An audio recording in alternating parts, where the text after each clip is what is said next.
Damodara devotional ఛానల్కు స్వాగతం. కొన్ని అనివార్య కారణాల వల్ల అధ్యాయం 26 నిన్న అప్లోడ్ చేయలేకపోయానండి. ఈరోజు మాఘపురాణం 26, 27 2 అధ్యాయాలని చూద్దాం. మాఘపురాణం 26వ అధ్యాయంలో పురాణాల ప్రకారం మాఘమాసంలో నదీ స్నానం చేయడం వల్ల మన పాపాలు తొలగిపోతాయి. ఏ నదిలో స్నానం చేసినా ఆ నీరు గంగమ్మ తీర్థంతో సమానమని చెప్తారు. ప్రయాగ అనేది మాఘమాస స్నానానికి ప్రసిద్ధ పుణ్యక్షేత్రం. అక్కడ గంగా, యమున, సరస్వతి నదులు కలుస్తాయి, అంటే త్రివేణి సంగమం. మాఘమాసంలో ఇక్కడ స్నానం చేస్తే 7 జన్మల పాపాలు పోతాయని నమ్మకం. నదీ స్నానంతో పాటు 360 పుణ్యక్షేత్రాలు దర్శించడం మంచిది. ఇలా 365 అంటే రోజుకొక క్షేత్రం చొప్పున సంవత్సరంలో ప్రతిరోజు ఒక క్షేత్రాన్ని దర్శించాలి అన్న ఉద్దేశంతో చెప్తున్నారండి. అలా లేకపోయినా మనకి కుదిరినప్పుడు వారానికి ఒకసారో ఎప్పుడో ఒకప్పుడు గుడికి వెళ్ళి దండం పెట్టుకొని మంచిగా ప్రశాంతంగా ఉండడం అన్నది ముఖ్యం. అలాగే మరో పుణ్యక్షేత్రం త్రయంబకం. పడమటి కొండల దగ్గర ఉన్న ఈ క్షేత్రంలోనే పవిత్ర గోదావరి నది జన్మించింది. మాఘమాసంలో గోదావరి స్నానం సర్వ పాపాలను హరించి ఇహపరాలలో సుఖాన్ని ఇస్తుందని నమ్మకం. మన దేశంలో ఎన్నో నదులు, వాటి తీరాలలో అనేక క్షేత్రాలు ఉన్నాయి. నందిని, మందాకిని, నళిని, తామ్రపర్ణి, భీమారథి, గంగా, యమున, నేత్రావతి, పంప, కృష్ణవేణి, మహేంద్రతనయ, గోదావరి, నర్మద వంటివి మహానదులు. అలాగే పుణ్యనదులు ఏంటి అంటే భగీరథి, గంగా, నర్మద, యమున, సరస్వతి, కృష్ణవేణి, బాహుద, భీమారథి, తుంగభద్ర, రేణుక, మలావహరి, కావేరి, తామ్రపర్ణి, విశోక, కేశిక, గండకి, విచిత్ర, వశిష్ట, కాశ్యపి, సరయు, సర్వపాపహారి, కుశాపతి, పల్గుని, పుణ్యద వంటివి పుణ్యనదులు. మాఘమాసంలో వీటిలో స్నానం చేయడం కానీ పేర్లు స్మరించుకోవటం చేయడం కానీ పుణ్యప్రదం. గౌతమి నదిలో కొన్ని ప్రసిద్ధ ఉపనదులు కూడా ఉన్నాయి. పరంతప అనే ఉపనది ప్రవహించే చోట శివుడు లింగరూపంలో దర్శనమిస్తాడు. ఈ క్షేత్రం బ్రహ్మహత్య పాపాలను కూడా పోగొట్టగలదని చెబుతారు. దానికి ఉదాహరణగా విష్ణుమూర్తి నాభికమలమున పుట్టిన బ్రహ్మకు, ఈశ్వరునకు 5 తలలుండేవి. ఈశ్వరునికి పంచరుద్రుడు, త్రినేత్రుడు అనే పేర్లు కూడా ఉన్నాయి. బ్రహ్మదేవుడు నాకును 5 తలలు ఉన్నవి, నేనే గొప్పవాడినని శివునితో వాదించెను. ఇద్దరూ గర్వంతో వ్యవహరించినందున చిలికి వారిద్దరి మధ్య కలహం పెద్దదయ్యెను. కడకు ఇద్దరూ యుద్ధం చేయగా శివుడు బ్రహ్మ యొక్క 5వ తలను నరికివేసెను. వెంటనే శివునకు బ్రహ్మహత్యా పాతకం చుట్టుకున్నది. శివుడు భయపడి తాను నరికిన బ్రహ్మ తలను చేత పట్టుకొని ముల్లోకాలు తిరుగుతుండగా క్రమంగా చేతిలో ఉన్న బ్రహ్మతల ఎండిపోయి పుర్రెగా అయినది. ఈశ్వరుడు సహజంగా అందమైన వాడు. అతడు భిక్షాటనకు వచ్చి భిక్షాన్ దేహి అనగా గృహిణులు భిక్ష పట్టుకొని గుమ్మం కడకు రాగా శివుని జగన్మోహనాకారమును చూసి మోహితులై భిక్ష వేసి శివుని వెంట పోవుచుండిరి. ఈ విచిత్రమును మునీశ్వరులు చూచి కోపం కలవారై తన భార్యలు శివుని వెంట పోవుట సహించలేక అతనికి పురుషత్వం నశించుకాక అని శపించిరి. ఈశ్వరుడును చేయునది ఏమీ లేక క్రింద పడిపోయిన ఆ లింగం నందే ఐక్యమైపోయినాడు. అట్లు శివుడు లింగాకారంగా మారినందువలన ఆ లింగం అమితమైన తేజస్సుతో ప్రకాశించుచూ ఉండెను. 1,000,000 సూర్యుల తేజస్సు కలిగి ప్రళయం సంభవించునా అన్నట్లు భయంకరంగా ఉండెను. అప్పుడు బ్రహ్మ, విష్ణువులు శివుని వద్దకు వచ్చి వానిని ఓదార్చి ప్రయాగ క్షేత్రమునకు తీసుకువెళ్ళి అక్కడ శివునికున్న బ్రహ్మ హత్యాది పాపములు పోగొట్టిరి. ఈ విధంగా భూలోకమునకు వచ్చి శివుడు అప్పటి నుండి లింగాకారంగా మారినందున భక్తులు ఆ లింగాకారంనే పూజించుచు శివ సాన్నిధ్యమును పొందుకలుగుతున్నారు. ఇది మాఘపురాణం 26వ అధ్యాయం. ఇప్పుడు మాఘపురాణం 27వ అధ్యాయాన్ని చూద్దాం. సులక్షణ మహారాజు కథ. గృత్నుమద మహర్షి జన్హుమునితో ఇట్లనెను: జన్మ సంసారము అను సముద్రమును దాటనక్కరలేని సాధనమే మాఘమాస వ్రతము. దాని ప్రశస్తిని వెల్లడించు మరి ఒక కథను వినుము. పూర్వం ద్వాపర యుగంలో అంగదేశమును పరిపాలించు సులక్షణ అనే రాజు కలడు. అతడు సూర్యవంశమున జన్మించిన వాడు. బల పరాక్రమములు కలవాడు. ప్రజలను చక్కగా పరిపాలించువాడు. వానికి 9 భార్యలున్నను సంతానం మాత్రం లేదు. రాజులు అందరూ అతనికి సామంతములై కప్పమును చెల్లించుచున్నను సంతానం లేదని విచారం మాత్రం రాజునకు తప్పలేదు. నేనేమి చేసినా కులవర్ధనుడు అను పుత్రుడు జన్మించును. పెద్దలు పుత్రులు లేని వారికి, దరిద్రునికి, కృతజ్ఞునకు, వేదహీనుడగు విప్రునకు సద్గతి లేదని అంటూ ఉంటారు కదా. పుత్రులు లేని నేను మహర్షుల ఆశ్రమమునకు పోయి అక్కడ పెద్దలను ప్రార్థించినచో పుత్రులు కలుగుటకు సరైన ఉపాయంను చెప్పగలరేమో ప్రయత్నించి చూచెదను అని నిశ్చయించుకొనెను. అనేక మంది మహర్షులు కల నైమిసారణ్యమునకు పోవుటయే మంచిదని నైమిసారణ్యమునకు వెళ్ళెను. అక్కడ మునులకు నమస్కరించి తన బాధను వారికి వివరించెను. అప్పుడు వారు కొంతసేపు ఆలోచించి ఇట్లా అన్నారు: రాజా వినుము, నీవు పూర్వజన్మలో సౌరాష్ట్ర మహారాజువు. సర్వసంపన్నుడవైనను మాఘమాసమున రథసప్తమి నాడు కుష్మాండ దానం చేయలేదు. కుష్మాండము అంటే గుమ్మడికాయ. అందువలన నీకు ఈ జన్మలో సంతానం కలగలేదు. ఇందువలనే ఇంతమంది భార్యలున్నను నీకు సంతానం కలగలేదు అని చెప్పిరి.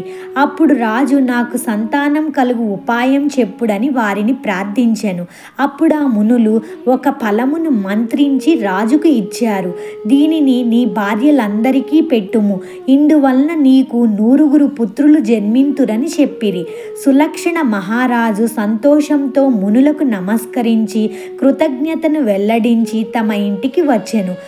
రాణులు సంతోషంతో వారికెదురు వెళ్ళిరి. ప్రజలు సంతోషంతో స్వాగతమును చెప్పిరి.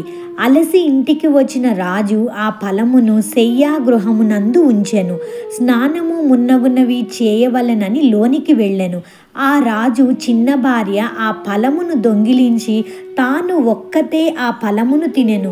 మహారాజు తిరిగి వచ్చి చూడగా ఆ ఫలం లేదు.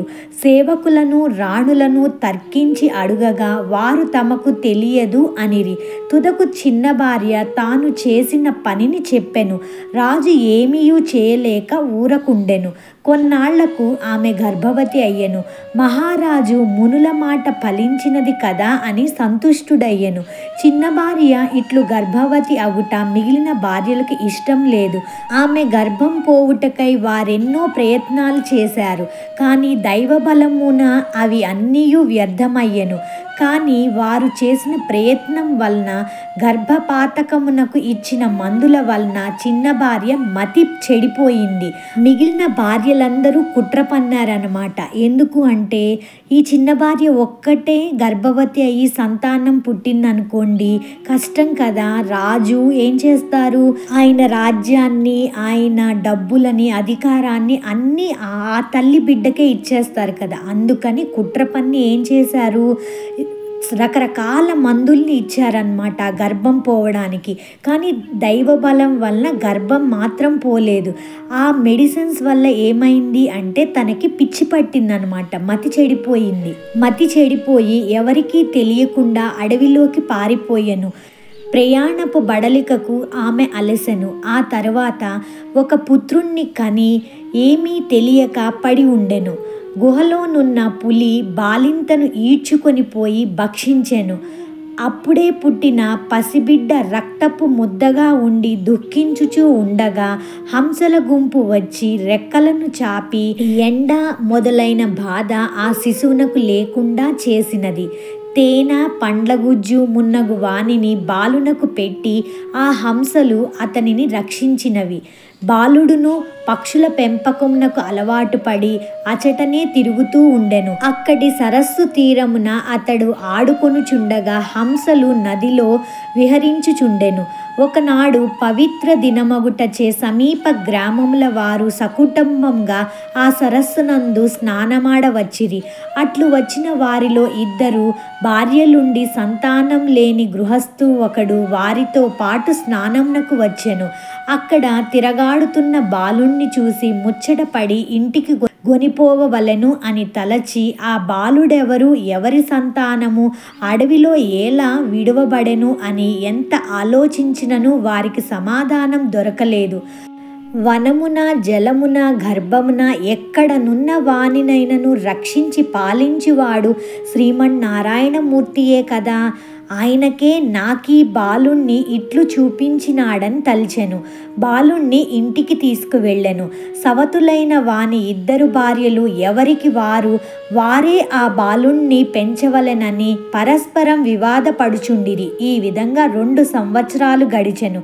ఒకనాడు ఆ గృహస్థు ఇంటియందు లేని సమయంలో పెద్ద భార్య ఆ బాలుణ్ణి అడవిలో విడిచి వచ్చెను. ఇంటికి వచ్చిన గృహస్థు బాలుణ్ణి ఎంత వెతికినను కనిపించలేదు. అడవిలో విడవబడిన బాలుడేడ్చుచు తన ఇంటి వలె ఉన్న తులసి పొద వద్దకు వెళ్ళి అక్కడే పండుకొనెను. తులసి స్పర్శ వలన బాలునికి ఆ వనమున ఎట్టి ఆపదలు రాలేదు.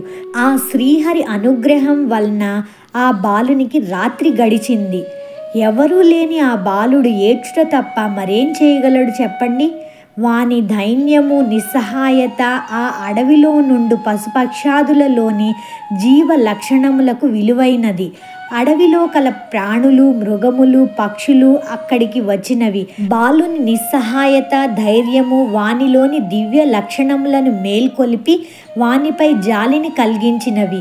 ఆ పశుపక్షాదులు అన్నీ కూడా కన్నీరు కార్చినవి. ఒకరి భాష మరి ఒకరికి తెలియని రాజకుమారుడు పశుపక్షాదులు ఇట్టి సహానుభూతి నందినప్పుడు మరి ఒక మానవుడున్నచో వాడెంత దుఃఖించునో కదా. ఆలోచించండి. అట్లే బాలుడును పక్షియో మృగమైనప్పుడు వారి దుఃఖం ఎట్లుండునో కదా. బాలుడు పశుపక్షాదులు విభిన్న జాతుల వారైనను, అంటే అది బాలుడనేవాడు మానవుడు, పశుపక్షాదులనేమో పక్షు జాతులు. వీళ్ళిద్దరు జాతులు వేరే అయినా వాళ్ళందరిలో ఉన్నది ఎవరు? ఆ పరమేశ్వరుని అంశయగు జీవాత్మ మూలం ఒకచోటనే ఉండి వచ్చినది కదా. అదియే దివ్యత్వము. కానీ విచిత్రమేమనగా బాలునికి తన జాతిదే అయిన స్త్రీ వలన ఆపద వచ్చింది. ఆ విప్రుని మొదటి భార్య, ఆమెలోని దివ్యత్వం లోపించినది. సృష్టి విచిత్రమని అనుకొనుట తప్ప మనకే సమాధానం తోచదు. ఇదియే భగవంతుని లీల. అటుల వచ్చిన పక్షులు, మృగములు బాలునిపై జాలి పడినవి. పక్షులు ఎండ వానిపై పడకుండా రెక్కలతో నీడను కల్పించినవి.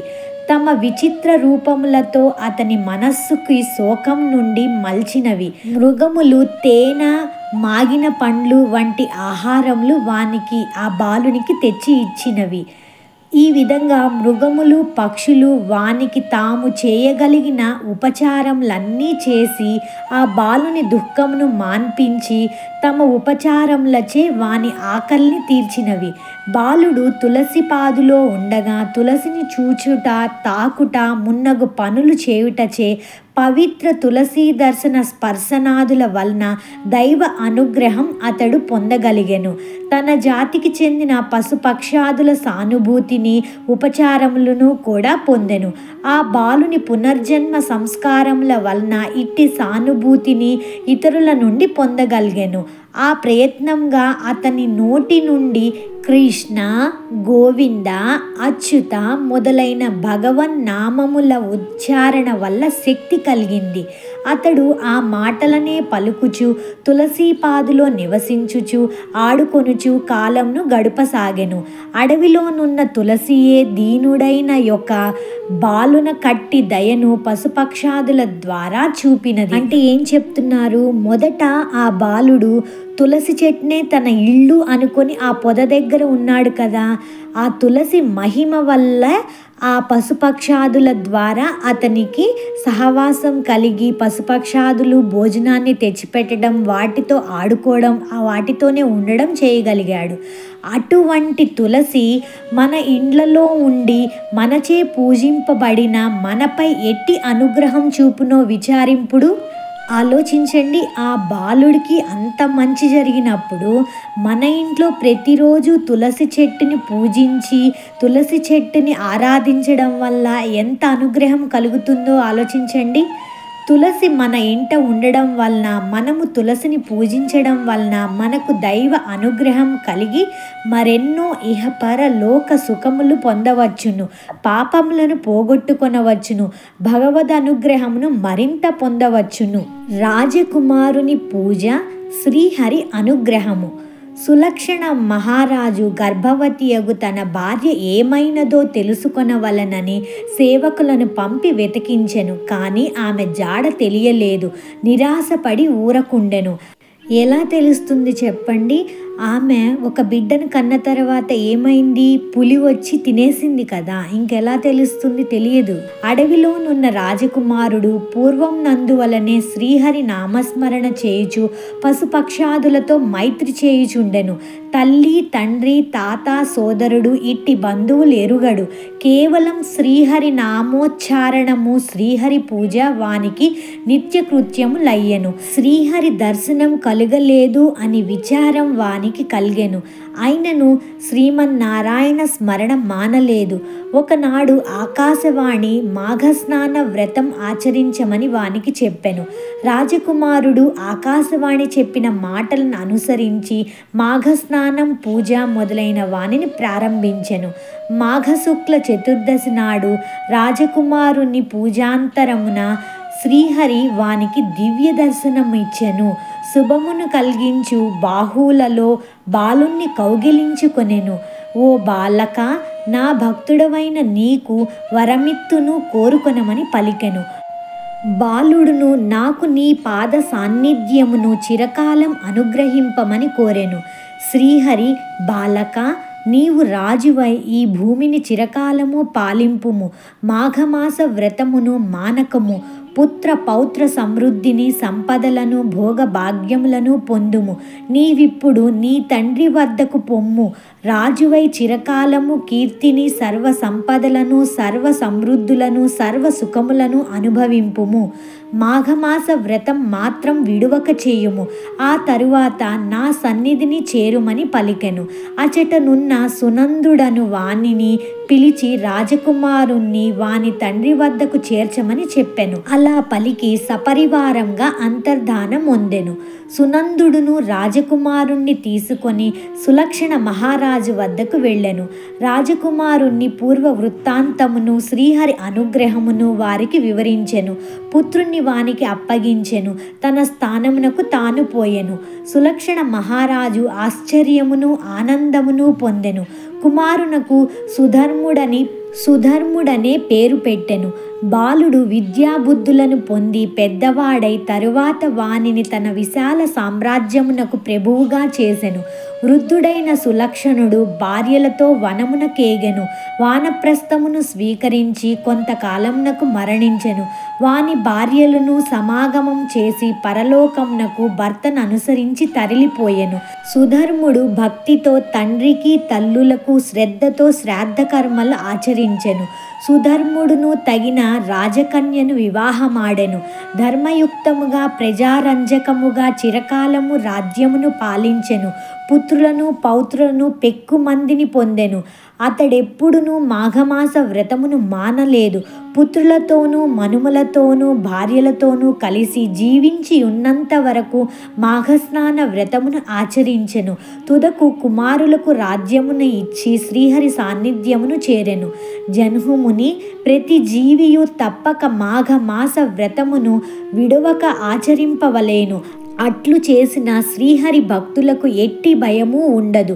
ఈ వృత్తాంతమును వినిన వాడును విష్ణు భక్తుడై మాఘమాస వ్రతమును ఆచరించి విష్ణుప్రియుడై ఇహపర సుఖములను పొంది శ్రీహరి సాన్నిధ్యమును పొందును, సందేహం లేదు అని జన్హుమునికి గృత్ను మదమహర్షి చెప్పెను. తిరిగి రేపు అధ్యాయం 28 క్రూర కథతో కలుద్దాం. సర్వం శ్రీకృష్ణార్పణమస్తు.